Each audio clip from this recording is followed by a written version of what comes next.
अस्सलाम वालेकुम, welcome back to हबीबास lecture. तो आज की वीडियो लेक्चर में हम लोग देखेंगे असेंबली लैंग्वेज के अंदर जो रजिस्टर्स होते हैं और इन रजिस्टर्स के साथ जो नंबर जो होते हैं वो इनिशियलाइज किए जाते हैं।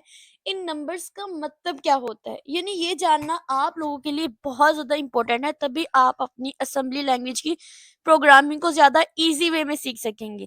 इससे प्रीवियस लेक्चर के अंदर हमने 7 गोल्डन स्टेप्स सीखे थे असेंबली लैंग्वेज को लिखने के, लेकिन आज की वीडियो में अपना हम पहला प्रोग्राम इंशाल्लाह ज़रूर रन करेंगे हेलो वर्ल्ड का।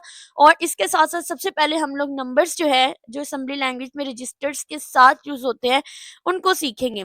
तो सबसे पहले तो मैं आपको बता दूँ नंबर्स, जैसा कि आपके पास अगर आपने प्रोग्राम को एग्ज़िक्यूट करना है, अगर आपने इनपुट को रीड करना है, अगर आपने आउटपुट को राइट करना है, अपनी फाइल को ओपन करना है, तो ये जो नंबर्स आपको नजर आ रहे हैं 1 है, 3 है, 4 है, 5 है, 6 है, ये ऐसे नंबर्स हैं जो अगर आप याद रख लेंगे ना, तो आपकी असेंबली लैंग्वेज इतनी इजी हो जाएगी कि आपको असेंबली लैंग्वेज में कोडिंग करने का बहुत ज्यादा मजा आएगा। ठीक है, सबसे पहले मैं आपको फिर से रिपीट कर दूं कि ये वाले नंबर आपने हमेशा याद रखने हैं। 1 का मतलब होता है कि आपने हमेशा अपने प्रोग्राम को एग्जिट करना है। जैसे अगर हम सी की बात करते हैं तो सी में हम लोग रिटर्न 0 लिखते हैं, लेकिन असेंबली लैंग्वेज और सी लैंग्वेज दोनों आपस में एक दूसरे के साथ बिल्कुल भी डिफरेंट होती हैं। लेकिन अगर हम इसके कंपैरिजन लेके चलते हैं तो दोनों को हम लोग काफी हद तक जो है वो मिलता जुलता करके इजीली सीख सकते हैं। जहां रिटर्न 0 की बात होती है वहां पे हम लोग रजिस्टर के साथ 1 लिखते हैं। जहां पर हमें रीड या स्कैनएफ कराना होता है सी के अंदर, वहाँ असेंबली लैंग्वेज के अंदर हमें नंबर जो है उसको डिक्लेयर कराना पड़ता है, और वो नंबर है आपका 3, यानी इनपुट रीड करने के लिए हम लोग रजिस्टर के साथ 3 यूज करते हैं।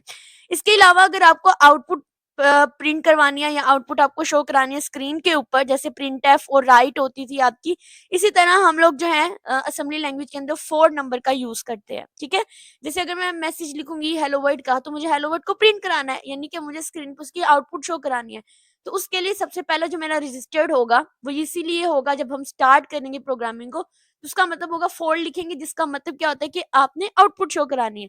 इसी तरह अगर फाइल हैंडलिंग में अगर असेंबली लैंग्वेज में जाएंगे तो जब हमें फाइल ओपन करानी है तो हम लोग 5 का यूज करेंगे, फाइल को क्लोज कराना है तो हम लोग 6 का यूज करेंगे। ठीक है, और ये सारी की सारी जो है, अब मैं आपको ये भी बताऊंगी कि आपने जो रजिस्टर यूज करने हैं, जैसे कि HAX ये यूज करने हैं, इसको आपको किस वे में यूज करना है, किस सीक्वेंस के यूज करना है। ठीक है, जैसे EAX है, फिर इसके बाद EBX आएगा, फिर ECX आएगा, EDX आएगा, EEX आएगा, यानी इसको कब तक लेके चलना है और कैसे लेके चलना है, जब मैं आपको प्रोग्राम रन करके दिखाया करूंगी तो आपको प्रैक्टिकली भी आपकी बहुत अच्छी प्रैक्टिस हो जाएगी और आपको वैसे भी समझ आ जाएगी। ठीक है, अब ये जो आपके पास रजिस्टर्स होते हैं, जो मूव होते हैं, जो नंबर्स होते हैं, ये बेसिकली सिस्टम कॉल नंबर्स होते हैं, यानी ये आपके ऑपरेटिंग सिस्टम को बता रहे होते हैं कि भाई ये काम करना है, प्रिंट कराना है, एग्जिट कराना है, राइट कराना है, आउटपुट शो करानी है, रीड करानी है। ये नंबर एग्जैक्ट इस चीज को जो है वो शो कर रहे होते हैं। उसके बाद अगर हम बात करेंगे रजिस्टर्ड, देखो ये जो आपका EAX रजिस्टर्ड होता है ना, इसका मतलब ही ये होता है कि आपने क्या काम करना है। ठीक है, जैसे कि मतलब कि पहले आप हमेशा EAX रजिस्टर ही मूव कराओगे, इसके साथ आप जैसे आपने आउटपुट शो करानी है तो आप नंबर लिख दोगे 4। ठीक है, और जब आपको नेक्स्ट आपका जो EBX आता है, इसका मतलब है कि आपने where the action should happen, यानी आपका काम कहाँ पर हो रहा है। ठीक है, पहले आपका होगा कि आप करना काम कौन सा काम करना चाहते हैं, जैसे अगर आपको प्रिंट कराना है उसका नंबर लिख देंगे। फिर EX के बाद आप EBX रजिस्टर पे मूव करोगे, जिसका मतलब होगा कि आप काम करना कहाँ पर जा रहे हैं। क्या आप कीबोर्ड का यूज कर रहे हैं, क्या आप स्क्रीन का यूज कर रहे हैं, या आप एरर स्क्रीन का यूज कर रहे हैं, ये चीजें आपको आगे की इंशाल्लाह जरूर अच्छे समझ आएंगी। उसके बाद आपका डेटा क्या है, आप प्रिंट क्या कराना चाह रहे हैं, वो चीज आपका ECX यानी ABAX होगा कि आप क्या काम करना चाहते हैं। ABX का मतलब होगा, रजिस्टर का मतलब होगा कि आप कहाँ काम करना चाहते हैं। ACX का मतलब होगा कि आपका डेटा क्या है, आपको क्या डेटा शो कराना है। जैसे हेलो वर्ल्ड में मैसेज प्रिंट होता है ना, तो मैं कहूंगी मैसेज है। अगर मुझे कोई इनपुट शो करानी है तो मैं पे बफर लिख दूंगी, या कोई भी वेरिएबल आप इसमें ऐड कर सकते हैं। इंशाल्लाह आपको बहुत अच्छे वे में मैं सिखाऊंगी, आपकी प्रैक्टिकल की एग्जांपल भी साथ साथ होगी। इसके अलावा EDX रजिस्टर है जो बताता है कि आपका डेटा कितना है, हाउ मच डेटा। जैसे मैसेज है उसकी लेंथ है तो आप लेंथ लिख देंगे, अगर आपको लगता है उसके 10 वर्ड्स होंगे तो आप अंदर 10 लिख देंगे। या बफर साइज लिख देते हैं, ये डिपेंड कर रहा होता है कि आपके डाटा के ऊपर। तो समरी में अगर आपको लिख दूं तो इसमें ये है सिंपल के AX, ABX, ACX, ADX ये ऐसे हैं जिसमें सबसे पहले आपने बताना होता है कि आपने क्या प्रिंट कराना है, ठीक है, आपने क्या मतलब नंबर, आपने एक्शन क्या परफॉर्म करना है, क्या आप आउटपुट शो कराना चाहते हैं, क्या आप रीड करना चाहते हैं, क्या फाइल को ओपन करना चाहते हैं। ABX सेकंड होता है रजिस्टर, जिसमें आपने डेस्टिनेशन बताना है, यानी कहाँ पर आपका काम हो रहा है, स्क्रीन पर करना चाहते हैं, कीबोर्ड पे किसके यूज करना चाहते हैं। ECX होगा जिसका मतलब होता है एड्रेस ऑफ डाटा, और EDX का मतलब होता है कि आपके डाटा की लेंथ कितनी है। तो चलिए सबसे पहले मैं आपको ऑनलाइन कंपाइलर बता देती हूँ जो आपने यूज करना है अपनी थ्रू आउट इस जर्नी में, ठीक है, पूरी प्रोग्रामिंग जर्नी में, असेंबली लैंग्वेज की जर्नी में आप यूज करेंगे, जो कि आपका सिंपली अगर मैं आपको यहाँ पर बताऊं तो आप लोग online assembly NASM compiler Google के ऊपर सर्च करेंगे, जो भी आपका टी ट्यूटोरियल का पहला लिंक होगा आप उसके ऊपर क्लिक करेंगे तो आपका ये ओपन हो जाएगा। आई होप सो कि आप इस चीज को अच्छी तरह से अंडरस्टैंड करेंगे और अपना साथ साथ ओपन कर लेंगे, ठीक है। तो चलिए हम लोग अब अपना पहला प्रोग्राम जो है वो हम लोग लिखना स्टार्ट करते हैं हेलो वर्ल्ड का। सबसे पहले मैं आपको फिर ये कहूंगी कि जो 7 गोल्डन स्टेप थे वो आपने बिल्कुल भी नहीं भूलने हैं, वो आपने हमेशा याद रखने हैं। चलिए सबसे पहले 7 गोल्डन स्टेप में हमारे पास सबसे पहली जो लाइन आती है, जो कि हम लोगों ने पहले भी डिस्कस किया है, जो कि है सेक्शन डॉट डेटा, ठीक है। उसके बाद इसके अंदर तो हमने अपने वेरिएबल जो है वो डिक्लेयर करने होते हैं, जितने भी वेरिएबल या कोई भी मैसेज होता है उसको हम इसके अंदर लिखते हैं। उसके बाद सेकंड हमारे पास जो सेक्शन होता है वो है सेक्शन डॉट टेक्स्ट, ठीक है। और ये वो बेसिक चीज स्टार्ट होने वाली है जहां से हमारा बैकएंड, हमारा जो कंपाइलर होता है एक्चुअल प्रोग्राम की जो आपके कोड होता है उसको अंडरस्टैंड करता है, आपको एक्चुअल में आउटपुट जनरेट करके देता है। तो यहाँ पर हम लिखेंगे सिंपली हमारा ग्लोबल, ठीक है, स्पेस लेंगे, हम हाइफन लेंगे और साथ में हम लोग स्टार्ट कर देंगे, और फिर ये हमारा स्टार्टिंग पॉइंट जो होता है वो स्टार्ट हो चुका है। उसके बाद फिर हमने फाइनल स्टार्ट लेना है, हाइफन लेके स्टार्ट लेके आगे हम लोगों ने यहाँ पर डाल देना है सेमीकोलन, ठीक है, यानी यहाँ से हमारी जो आउटपुट होगी, यहाँ पर हमने जो चीज प्रिंट करानी है, जो एक्शन परफॉर्म कराना है, कहाँ पर कराना है, क्या लेंथ होगी, क्या चीज आपने प्रिंट करानी है, वो आपकी यहाँ से स्टार्ट होगी। तो ये चीजें होती है, ठीक है। उसके बाद स्टेप 3 होता है जिसमें हम लोग एंड कर देते हैं। अब यहाँ पे हम लोग सबसे पहले एक मैसेज जो है वो प्रिंट कराएंगे, जैसे कि हेलो वर्ल्ड का। तो मैं एक वेरिएबल ले लेती हूँ मैसेज, सिंपल मैसेज के नाम से, और यहाँ पर मैं लिखूंगी DP, यानी कि डेटा बाइट, DB का मतलब होता है डेटा बाइट। उसके बाद स्पेस लेंगे और फिर हम लोग जो है यहाँ पर हम लोग सिंगल जो आपका कॉलन होता है ना उसका यूज करेंगे, सिंपल मार्क्स होते हैं ना उनका यूज करेंगे, ठीक है। अपने कीबोर्ड से आप प्रेस करेंगे और यहाँ पर आप लिख दें हेलो वर्ल्ड, ठीक है। ये लिखने के बाद आप यहाँ पर लेंगे अपना आप अपना ये इसको क्लोज करेंगे, कोमा लेंगे, उसके बाद आप यहाँ पर 10 लिख देंगे, यानी कि मेरे हेलो वर्ड की वैसे भी लेंथ अगर काउंट की जाए तो वो 10 वर्ड्स का ही है। आप यहाँ पर कोई भी लेंथ दे सकते हैं, मैंने इसको 10 वर्ड की लेंथ दे दी है, ठीक है। उसके बाद आपको क्या करना है कि आप बाय द वे जो बाय डिफॉल्ट लेंथ होती है आपने वो भी कह देना है कि आपकी जो लेंथ होगी, आपके मैसेज की जो लेंथ होगी वो इक्वल होगी, और साथ में आपने ये डॉलर साइन यूज करना है। ये बहुत इंपॉर्टेंट चीजें होती हैं, ये समझने के लिए होती हैं। उसके बाद अपने माइनस मैसेज लिख देना है, यानी इसका मतलब होता है कि आपके मैसेज की लेंथ कितनी होगी। ये चीज आपको पता चल गई, हेलो वर्ल्ड के प्रोग्राम में इतनी सी चीज आपने सेक्शन डॉट डाटा के अंदर लिखनी होती है। इसका मतलब होता है आपने एक मैसेज का वेरिएबल लिया है, डाटा बाइट्स के अंदर आपका हेलो वर्ल्ड आपका कंपाइलर इसको कन्वर्ट करेगा, क्योंकि आपका जो कंप्यूटर सिस्टम होता है हमेशा बाइनरी डिजिट्स को ही अंडरस्टैंड करता है। अब हम लोग स्टार्ट वाले सेक्शन में जाएंगे जहां से हमारे कोड की एक्चुअल जो कोडिंग होती है, जो एक्चुअल आपकी जो आउटपुट जनरेट होनी होती है वो यहाँ से होती है, जो अभी हमने डिस्कस किया है वीडियो के स्टार्ट में। तो आपने जब भी कोई रजिस्टर लिखना है ना, आपने यहाँ पर लिखना है मूव। मूव का मतलब होता है कि तुम डाल दो। अब अपने मैंने पहला रजिस्टर आपको बताया EAX। अब यहाँ पर आपको बताना है आपको काम क्या करना है।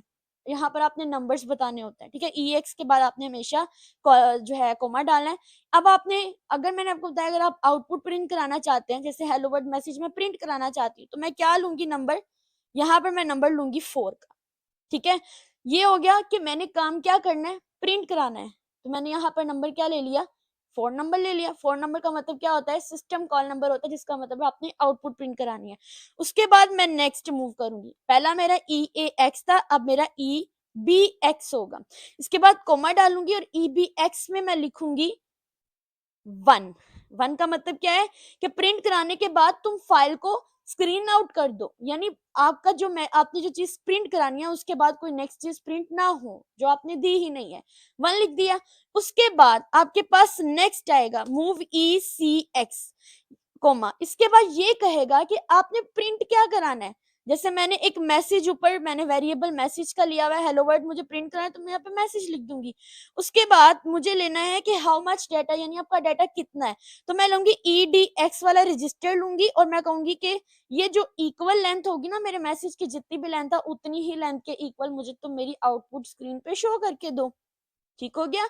उसके बाद अब क्योंकि मैंने आपको पहले भी वीडियोस के अंदर जब मैंने वहां पर आपको जनरेशन्स बताई थी असेंबली लैंग्वेज की कि कैसे कैसे आपकी चेंजिंग होती रही है, तो मैंने वहां पर आपको बताया कि अब जो हम यूज कर रहे हैं वो इंटरप्ट, जो आपका इंटेल आप जो यूज कर रहे हैं इंटेल माइक्रो प्रोसेसर, तो वो आप लोग जो है वो इंट आप फिर लिखोगे 0 देन x लिखोगे और 18। ठीक है, इसका मतलब क्या है कि ये इंटरप्ट टू कॉल कर्नल, आपका जो कर्नल होगा आपका इंटेल माइक्रो प्रोसेसर आपके सिस्टम के जो कर्नल होगा उसको ये कॉल करेगा। ठीक है, ये आप करोगे। इस चीज के बाद आपने क्या करना है कि अब आपने प्रोग्राम, पहले आपने उसके डाटा वेरिएबल्स लिख दिए, उसके बाद आपने इसको स्टार्ट कर दिया, अब आपने अपने प्रोग्राम को एग्जिट करना है। यानी कि जैसे आपका होता है ना रिटर्न 0 होता है और आप उसके बाद सेमीकोलन लगाकर खत्म कर देते हैं हर चीज को, तो इसके अंदर कुछ कैसे होता है काम।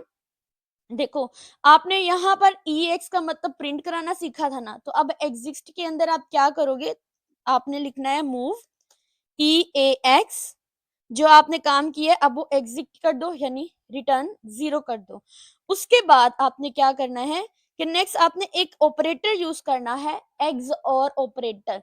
मैंने पहले आपको बार बार यहाँ पर बातें रिपीट करने का मकसद ये है कि आप लोगों ने आपकी जो दूसरी लैंग्वेजेस होती हैं प्रोग्रामिंग लैंग्वेज आपकी असेंबली लैंग्वेज से बहुत डिफरेंट होती हैं। यहाँ पर एक्सोर ऑपरेटर यूज होगा जो कि आपके असेंबली लैंग्वेज को माइक्रो प्रोसेसर होते हैं ना आपके कर्नल को कॉल करने के लिए जो भी आप यूज करते हैं उस चीज के लिए। अब ये जो आपका रिटर्न 0 है ना, ये इन 3-4 स्टेप्स को फॉलो करते हुए होता है। पहले आप अपने प्रोग्राम को एग्जिट करते हो, दूसरा आपका ये जो EBX1 है ये ऑलरेडी आपके मैसेज को एग्जिट कर रहा है, यानी एक मैसेज प्रिंट करा दिया है।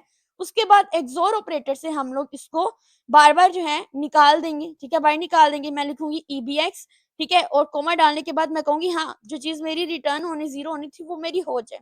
उसके बाद मुझे फिर देना है कि किस इंटेल माइक्रो प्रोसेसर का यूज कर रही हूँ। अब हम लोग 0x80 का यूज कर रहे हैं, तो मैंने इंट 0x80 लिख दिया।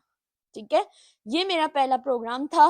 I hope so you will be understand very well. मैंने एक एक लाइन को इसलिए देर किया है, इसलिए आपको एक्सप्लेन किया है कि बाय द वे अगर आपको क्वेश्चन पेपर में आता है तो आप सोचने ना लग जाएं कि इसमें आखिर करना क्या है। मुझे पता है अब अगर ऑनलाइन कंपाइलर आपके टीचर आपको करवाते हैं, क्योंकि इसके अलावा तो कोई और एग्जैक्ट चीज है ही नहीं है जिसके ऊपर हम लोग अपनी असेंबली के कोड को रन करें। आपको प्रैक्टिकली जब देने आएंगे तब भी आपको ऑनलाइन कंपाइलर यूज करना ही करना है, तो आप गूगल से देख के कॉपी पेस्ट भी कर सकते हैं। लेकिन क्या फायदा आपका असेंबली लैंग्वेज का जब आपको ये चीजें समझ में ही नहीं आएंगी। अगर आपसे वाई ले लेते हैं कि इस 4 का मतलब क्या, तो आप कहेंगे कि हमारी जो असेंबली लैंग्वेज है उसमें जो 4 नंबर होता है सिस्टम कॉल नंबर है, जिसका मतलब है कि आपने आउटपुट प्रिंट करानी है। ठीक है, इस तरह करके इसको मैं हम एग्जीक्यूट करेंगे। जब हम एग्जीक्यूट करेंगे तो आप देखिए फाइनली हमारी यहाँ पर हेलो वर्ड जो है वो प्रिंट होकर आ गया है। ठीक है, जैसे अगर मैं यहाँ पर हेलो वर्ड की जगह पर मैं लिख देती हूँ हेलो हबीबा, ठीक है, इसको एग्जीक्यूट करते हैं तो देखो मेरे पास हेलो हबीबा लिख कर आ गया। पहले आपने सेक्शन सारे सेक्शन बना लेते हैं, सेक्शन डॉट डाटा लिखे, फिर आपने ये सेक्शन लिख देना है। ठीक है, ये वाला। उसके बाद आपने आपने जो भी वेरिएबल होते हैं, जो भी मैसेज प्रिंट करना है डाटा के अंदर लिखेंगे। फिर जो स्टार्ट होगा प्रोग्रामिंग का वो आपने हमेशा यहाँ पर लिखना है, और उसके बाद ये जो 3-4 लाइनों में आपने अपना प्रोग्राम को एग्जिट कराना होता है और फिर आपका काम हो जाता है। इंशाल्लाह नेक्स्ट वीडियो में हम आपके पास पेपर्स को पकड़ेंगे। पास पेपर्स को पकड़ते हुए उसमें से जो क्वेश्चन आते हैं उनको बहुत ही इंतहाई ईजी वे में मैं आपको एक्सप्लेन करूंगी, इसी तरह स्टेप बाय स्टेप कि आपने उसको कैसे करना है। पहले तो हम बेसिक सीखेंगे, बेसिक के बाद हम इंटरमीडिएट लेवल पे जाएंगे, फिर एडवांस पे जाएंगे। और सॉरी फॉर लेट के, क्योंकि मुझे थोड़ा बिजी रूटीन है इस वजह से मैं जल्दी इसको अपलोड नहीं कर पाती हूँ। वीडियो अच्छी लगी हो, समझ आई हो, कमेंट कीजिएगा, वीडियो को लाइक कीजिएगा और मुझे ज़रूर बताइएगा कि आपको फर्दर कहाँ से समझ नहीं आई है, ताकि उस पे आपके कमेंट को पकड़ कर नेक्स्ट वीडियो जो है इस पे मज़ीद एक्सप्लेन किया जाए। Thank you.